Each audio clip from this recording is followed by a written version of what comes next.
जनता की आवाज सीधी सरकार के पास। हम बनेंगे आपकी आवाज, न्याय और सम्मान की जंग। नमस्कार, मैं हूं आपके साथ अंजना और आप देख रहे हैं वी न्यूज मीडिया। आइए शुरुआत करते हैं आज की बड़ी खबर से।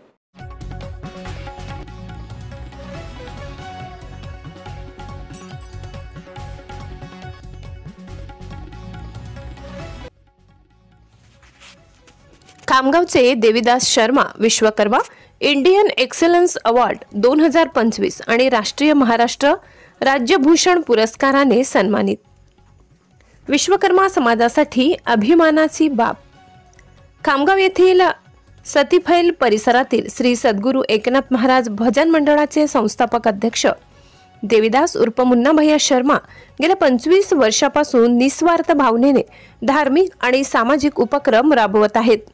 त्यांच्या मार्गदर्शनाखाली गरीब आणि बेघर लोकांसाठी वर्षभर अनेक उपक्रम चालवले जातात। देविदास शर्मा यांच्या या निस्वार्थ सेवेची दखल आता राष्ट्रीय स्तरावर घेतली जात आहे। त्यांच्या या सेवा कार्याची दखल घेऊन हिंदी मराठी राष्ट्रीय पत्रकार संघ आणि दैनिक समाचार अहिल्या राज यांच्या वतीने 1 जून रोजी मलकापूर येथे त्यांना इंडियन एक्सलन्स अवॉर्ड 2025 देऊन सन्मानित करण्यात आले। यासोबतच 8 जून रोजी कोल्हापूर येथे पैलवान सुभाष दादा पाटील यूथ फाउंडेशन तर्फे त्यांना राष्ट्रीय महाराष्ट्र राज्यभूषण पुरस्कार प्रदान करून गौरविण्यात आले। एकत्रितपणे हे 2 पुरस्कार मिळाल्याने देविदास शर्मा यांच्या चाहत्यांमध्ये आणि संपूर्ण जिल्ह्यात आनंदाची लाट उसळली आहे। हा सन्मान विश्वकर्मा समाजासाठी अत्यंत अभिमानाची बाब आहे।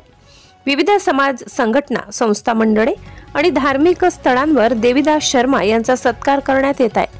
राष्ट्रीय स्तरावर देविदास शर्मा यांच्या कार्याची प्रशंसा आणि गौरव होत आहे। हे विश्वकर्मा समाजासाठी आणि सतीफैल खामगावसाठी अभिमानास्पद आहे। महाराष्ट्र भूषण देविदास शर्मा यांच्या या सेवाभावी कार्याला सलाम।